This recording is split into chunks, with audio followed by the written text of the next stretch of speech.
What about the discomfort that happens when you're reading? You're halfway through a book and suddenly you feel exposed. Not because the content is dramatic, but because the author has articulated something about you before you ever articulated it yourself. That experience is unsettling and deeply important. I'd like to pay attention to that moment more than almost any other. Because when a book understands you before you understand yourself, insight is forming. Let me give you a specific example. Years ago, when I first read The Bell Jar by Sylvia Plath, I wasn't looking for self recognition. I was reading it as literature. But there were passages where she describes feeling disconnected from her own life, watching herself perform normally while internally drifting. There's a scene where she talks about the fig tree, each fig representing a different possible future, and her paralysis comes from not choosing any. That image stayed. Not because I consciously thought this is me, but because something tightened in my chest.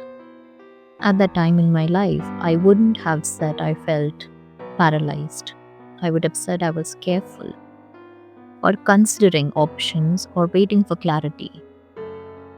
But Plath's metaphor bypassed my polite explanations. It named hesitation as fear of loss.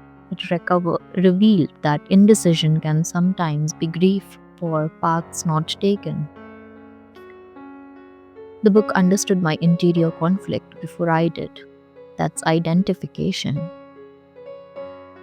Bruno Bettelheim wrote about how stories allow us to confront inner tensions symbolically before we can face them directly. We project ourselves into characters safely. Esther's paralysis wasn't threatening, it was fictional, which meant I could examine it without defending myself. That's the quiet genius of literature. It tells you the truth sideways. And this is where journaling becomes essential. Because if you close the book and move on, the insight dissolves. But if you open your journal and write, why did that scene disturb me? What part of that character feels uncomfortably familiar? You give the recognition structure.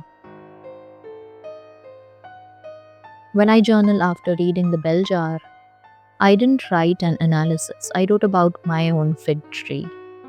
What were my figs? What future was I afraid to choose? What would choosing one mean letting go of? That page revealed more about my fear of commitment and identity than any direct self questioning had. Books can sometimes see your pattern because you're not resisting them. You're reading, not defending. When a character makes a mistake you secretly make, you don't feel attacked, you feel seen. That's different. And that's why the experience can feel almost hurry. How did this author know? They didn't. They knew themselves deeply. And in doing so, they touched something universal. This doesn't only happen with heavy novels, it can happen with memoir.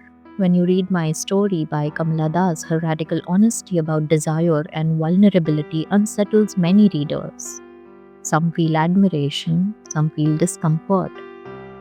But for a few, there's recognition, a quiet admission. I've hidden parts of myself too. The book becomes a mirror before you're ready to admit you needed one. In literature therapy, we don't rush that moment, we sit with it. Identification is powerful because it reduces isolation and increases clarity at the same time. You realize I'm not uniquely flawed, I'm not irrational, I'm a human in a patterned way. And once you see your pattern externally, it becomes easier to address internally. Tonight, if you're reading something and feel that sudden tightening, that feeling of being read instead of reading, don't ignore it. That's the moment. Close the book, open your journal, and write. What is this book showing me about myself that I haven't admitted yet? Be honest, specific. Is it avoidance? Is it longing? Is it envy? Is it grief disguised as busyness?